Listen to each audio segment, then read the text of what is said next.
Hello everyone, सबको मेरी तरफ से नमस्ते, जोहार और सत श्रीकाल। तो आज हम आपको बताने जा रहे हैं, मतलब फनी वीडियो आपको दिखाने जा रहे हैं। एक दो क्लिप, छोटा सा क्लिप। तो ठंडा का मौसम है और देखिए मतलब वो वीडियोस में कैसे कैसे कैसे उन्होंने बोला है और कैसे मतलब एक्टिंग किया है उन्होंने। तो अब बने रहो वीडियो पे, देखो और अच्छा लगा तो जरूर लाइक और शेयर कीजिएगा। नेपालमा जाडो बढेको कारणले आफ्नो श्रीमतीलाई एक्लै छोडेर विदेश नजान सरकारको आग्रह। यसरी छोडेर जानाले पछि डिभोर्स हुन सक्ने प्रबल सम्भावना देखाएको छ।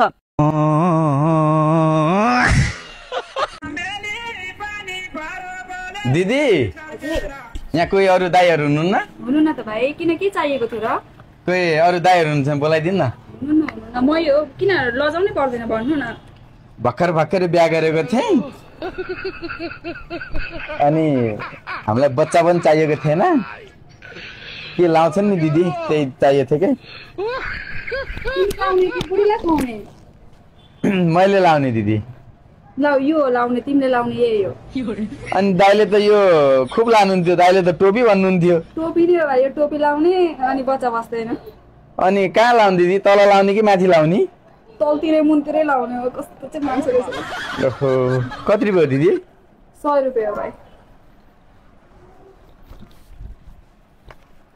ओहो, छैन भाइ, छैन, छोड्दा अर्को दिन आएर दिने। यस्तो लजाउनु चाहिँ पर्दैन है भाइ। तिमीले लजायो भने बुढी घरमा के होला, घरमा